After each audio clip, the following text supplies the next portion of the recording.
This is going to be a long video, I think. So get some coffee, chill the fuck out. If you like hating on TV shows, then you've come to the place. Welcome to my corner, internet. And without further ado, let's start the episode. Stranger Things Volume 5 was, without a doubt, absolutely the greatest season of not only television history, I can't even say this with a straight face, is what I would say if my eyes, ears, and brain all simultaneously turned off, and subsequently lit myself on fire from the inside out. I don't say this lightly, but this shit was absolutely fucking redacted. I don't know what the fuck they were thinking. I have so much to say on this. It was just like honestly. Okay, before I go into the writing or anything like that, I think I should explain why I'm mad at Season 5, even if I'm not, like, a fan of the series, really. I just have an analytical brain. I think it really showcases a bigger issue that has really become way more apparent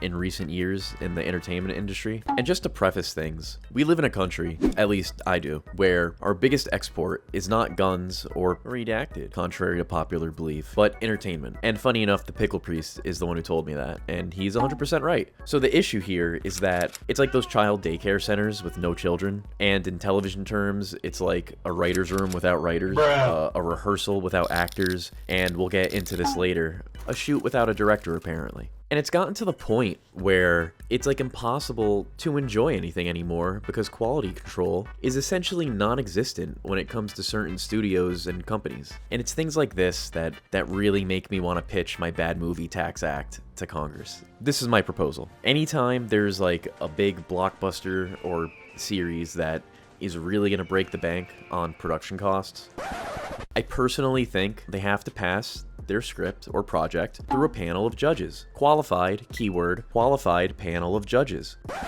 They read the scripts, and if it's shitty, then they have to pay a fine based on the percentage of the production cost, which will go to charity to feed and house, you know, the hungry and homeless and whatnot. Or at least have them do some community service, bro, because, oh my god, this shit was literally criminal. Like, this show was criminally bad. The abrupt decline in quality really makes me believe that the Duffer Brothers really did steal this idea from that guy in that bathroom stall at that one random party in 2005. But I think the most insulting thing about it was that they dropped Season 5 in 3 separate batches, like they really thought they cooked here, as if it left anyone on the edge of their seats waiting. I think they knew it was bad and just like went all in on the rage bait and are banking on people hate watching it. Because regardless of people's opinions, they're still gonna watch it. And at the end of the day, that's all that matters. Merch might tank, but at this point, they've made so much money off it, it doesn't even matter. I'm not even really a fan like that, and I'm mad. I thought it was okay at best. There's a lot of really good scenes and characters at some points, but the poor quality really outweighs the pros of the series, I think. I'm not sure exactly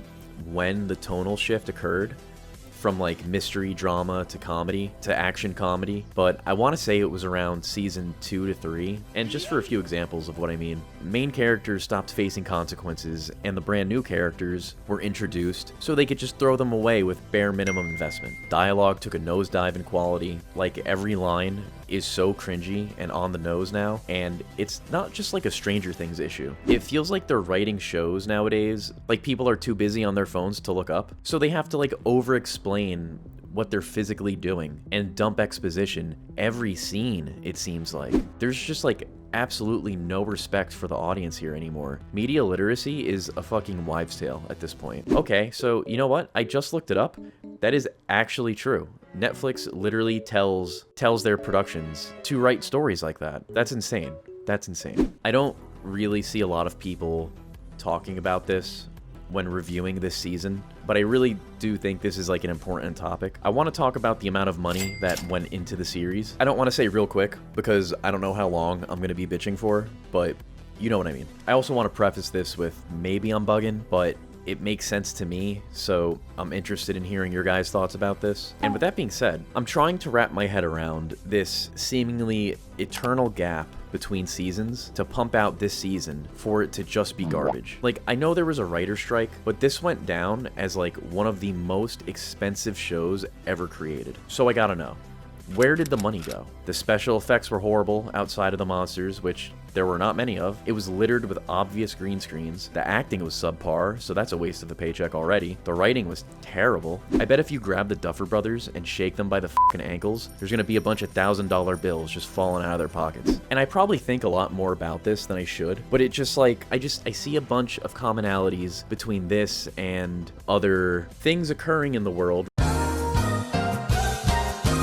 I'm just genuinely really sick and tired of this whole Hollywood blockbuster scam that really made itself apparent with the downfall of Game of Thrones and kind of revealed it on a grander scale. And I think a lot of people kind of just chalk it up to incompetence. It's not incompetence. This is a pattern that presents itself way too often with way too much money involved. It's not incompetence. They know what they're doing. They're intentionally making things worse. They're dumbing down quality, taking a ton of shortcuts that come between them and a paycheck with 5 zeros as opposed to 6. It's like another Game of Thrones, and there's gonna be seemingly no repercussions for it. Like, it's one thing to waste fans' time. It's another to do it at the expense of, like, how much did this cost to make? Let me see, hold on.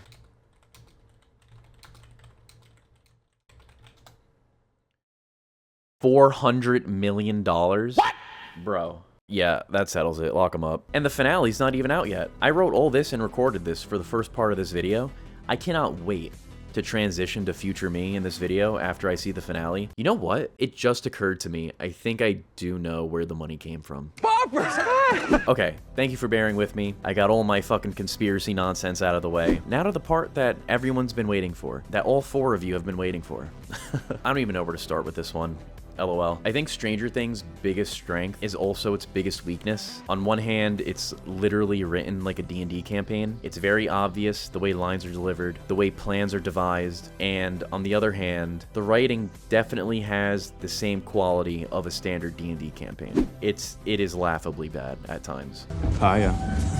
Season 1, honestly, is really the only time it seems like they paid any attention to the realism in the dialogue tree, if you will. Because if you fast forward to now, brother, this could just be an extension of Marvel at this point. It's campy and corny in the worst way possible. There's such strong and obvious virtue signaling. And the fact that they've had to clarify on multiple occasions what certain scenes were supposed to convey really highlights a huge writing failure. Writer strikes suck, you know what I mean? But if you're a real artist, if you're a real writer, just because there's a strike, if there's a project you're working on that's on hold, that does not mean you're gonna stop thinking about it. If you're a real artist, you're gonna be thinking about this project all throughout the strike. You're going to be thinking up ideas.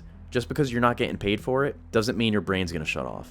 So I don't know what the fuck they were doing. It's like they actively did everything they could to make it worse. It's like they spent the entirety of the time on a first draft and were like, yup, that's it. We're good. We're done. Fucking shoot it.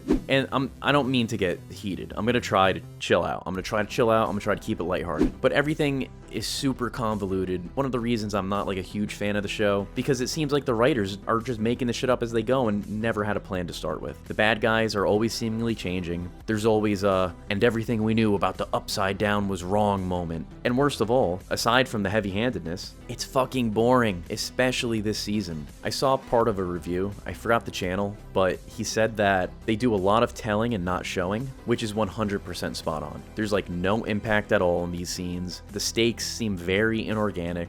Decisions they make and the way they come to conclusions are so fantastical, it's like impossible to believe anything is organic in this. And the Wrinkle in Time parallels, dude, I swear to God, they're like allergic to coming up with their own plots. That's gonna segue into who I think had the worst plot this season so far. Maybe the finale will change my mind, but who knows? You know, the last episode isn't out yet, but I'll add some amendments if my opinion changes after I watch it. Max's story made me want to claw my fucking eyes out. I feel so bad for Sadie Sink. She had such a good arc in season 3 and 4, just to be cucked by Vecna and Holly. Holly, of all the fucking people, is the main character now. What? Like, they have such a problem with characters in this show. It's ridiculous. They introduce like a whole new cast every season, kill off one of them whenever they don't want a main cast member to die, and they've essentially like Disney-fied the shit out of the show. Sorry, back to Max. Dude, Sadie Sink didn't want to be here. You can tell by her body language. You can tell by her delivery. She did not believe what she was saying. Her monologue, oh my god. I don't even want to talk about it, to be honest. But you know what I do want to talk about? Noah being gay. Noah Schnapp is either the worst actor in the world, or he was reading his lines for the first time while filming. And I swear to God, I think that was the case. Like, look at this scene. Look where he's looking. It's like he's got his script right in front of him. Like, this shit looks so awkward. And don't tell me it's supposed to be awkward, okay? They went to such lengths to give this poor kid the worst coming out story ever. Like, who gives a fuck? There are literal demons coming to tear your world apart. This is hardly the time or place for a metaphor. And it's the fact that everyone there is supposed to care. Pero like, what? And don't get me wrong, there's always been virtue signaling in Stranger Things. Puns aside, it's no stranger to that. But this season was absolutely littered with it. I honestly think what happened was that when Noah came out as gay, like IRL, they either got the idea then, or Noah like asked the Duffers for it to be included into his arc at some point. And they were like, fuck yeah, we love the gays. And then the Duffer brothers fucking started But seriously, I think the only way to have saved that coming out scene, well, for one thing, is to not do it in the fucking first place. But what would have made it interesting is if when he does come out and they reject him, bam, immediate stakes leading up to the fight, bringing his fears full circle, facing them head on, essentially taking that power away from Vecna, since that's what they were attempting to hit, I guess. You know what I mean? And I think that would have been a more appropriate reaction and arc to end the series with. Like, something like that is what defines Will's character. Someone who almost solely relies on his friends, right? And then he's forced to come into his own without them. I feel like that could have added a lot more depth to the other characters as well. You know what I mean? Like, that would be interesting. That would be interesting. And this is also like the worst representation of the 80s I've ever seen in any form of fiction. Like, didn't they grow up in the 80s? The Duffer brothers? Like, how did they miss the mark so badly? Like, that's your fear, your biggest fear? Like, you were abducted by a fucking monster and cultivated as a vessel. But no, Vecna outing you to your friends is the most evil thing he can do. Like, what the fuck are you talking about, dude? Like, that's the only thing you're afraid of? Not anything else? I don't know. I would love to interview Noah, honestly, and figure out what the fuck happened here, because he wasn't always a bad actor, and I genuinely don't think he is a bad actor, but he gave a horrible performance. How it read to me was that he was underprepared. It seems like he looked at them for the first time at the read-through and never looked at them again until the day before filming. And speaking of which, the best characters had like 4 fucking lines between them all. Like, Steve had nothing, essentially. Dustin had very little, which was another moment that Gaten had to explain in real life, which was hysterically more impactful than watching it play out. And it really shows that the ideas here are way better than the execution. But at the same time, there really is an absence of heart that was never there before in previous seasons. And it just seems like everyone involved in this production, like as a collective, gave up on this shit. Like, Hopper tries to kill himself every fucking season, and watching it, I'm about as exhausted as he is. I'll fucking see you in Valhalla, brother. Lucas and Mike had like such generic fucking busy work to do. Finn is mad funny though, bro. Like, any scene with his family, he just like doesn't give a fuck. Like, his sister gets abducted, his mom gets her throat slashed out, and he's just like, release the files. Mike's mom finally got some stuff to do, and she's like the fucking Terminator out of nowhere. Like, it was so messy. It was so messy. Like, there used to be weight to the show. There used to be realism, logic to a degree. This season specifically was really just devoid of all of that. The hands were heavy, bro. The hands of God were so heavy here, and we paid the price for it. Oh, and Robin? Oh my God, Robin? Dude, they played her autism up so incredibly much this season. For a show taking place in the 80s, everyone is surprisingly tolerant of all of this bullshit. Like, you have to be a literal monster from another dimension for someone to actually give a shit. And speaking of realism, dude, Nancy fucking killed like 3 people like it was nothing, bro. She's a fucking reporter. Where's the conflict of heart there? Like, am I bugging? Has she killed before? Has Nancy Wheeler tasted the sweet crimson nectar of our life's blood? Like what? Like, I can't be the only one who is just like totally taken aback by that. Like, what kind of inner fucking rage does she have inside her? Like, what the fuck, dude? She was like, bop, bop, bop. It's crazy. They just, I don't know, man. They went so far out of their way to make her this like feminist icon. And it's like, who are you pandering towards? And in addition to that, Jonathan, who hasn't had like anything to do ever, so I don't even know why he's in the show, honestly. He's literally only there for this like weird subversion of expectations every time Nancy does her I am woman hear me roar shtick. You know what I mean? It's like you think Jonathan's gonna step up and it's like, nope, it's Nancy. It's like, who is this for? Who is this written for? It's like written for people without spines, it seems like. I don't know. Dude, the cast seems incredibly checked out this season. Sadie Sink very clearly wanted to go home. I mean, they dressed her like a fucking maniac. Her body language was screaming, get me out of this fucking production. And you can't blame her. Even Winona Ryder was like muddled or muddied?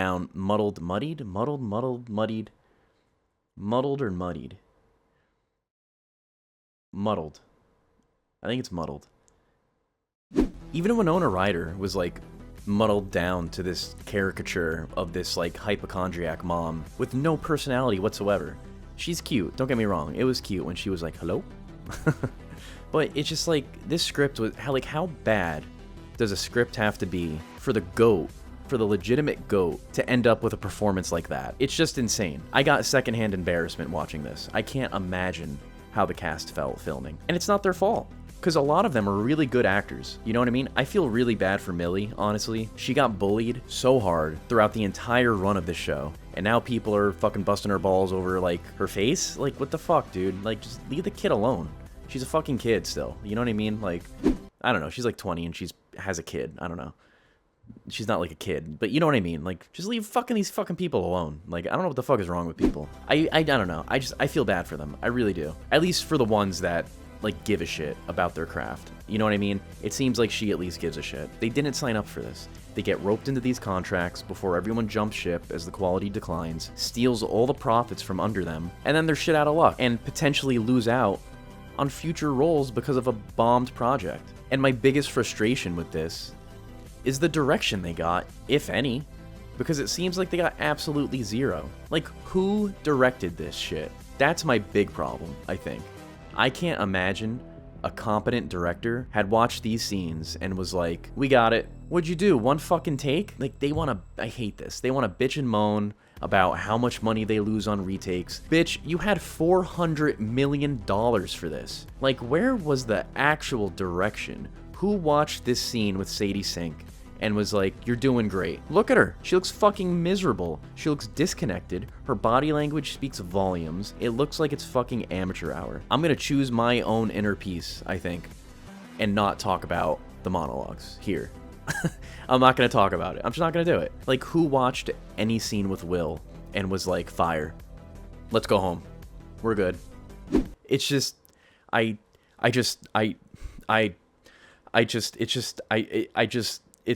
doesn't like girls. Rockin' Robin! My god, I'm like tired from ranting. I love to complain, but this is ridiculous.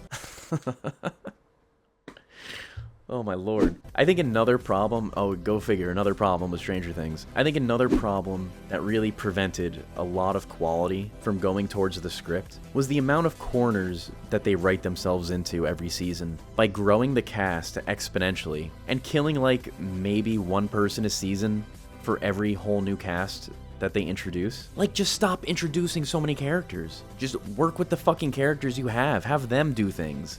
You know what I mean? You don't need a fucking new side character. You don't need a new Deus Ex Machina every time a character has to get bailed out of a fucking extremely outlandish situation. So like fucking 30 side characters later, there's hardly any screen time for the main cast. It's obnoxious. It's like someone needs to go to the store. Oh, fucking Joe Schmo is introduced. Let's write him in. They gotta get milk. Alright, Joe's got the milk. Now what? Oh, fuck, you forgot the cigarettes. Okay, Jennifer, yeah, girl, you know what you're doing. You getting some fucking cigarettes, and oh fuck, we need to smoke them now? Okay, hold on. Let me introduce fucking, who's this? You, come over here. Just fucking some randoms off the street, they just start pulling into this shit. It's like, what the fuck are you doing? What are you doing? I don't know, man. They got so lucky that the cast is so likable, because if they weren't, I fucking think no one would watch this shit. Oh god. Okay, so, well, those are my thoughts for the first two drops. I haven't seen the finale yet, so this is like basically part one of this video. So these are all the thoughts for leading up to the finale, and then I think I'm just gonna do everything after this is just gonna be finale thoughts, final thoughts on how it ended. Cool, stay tuned. Bleh.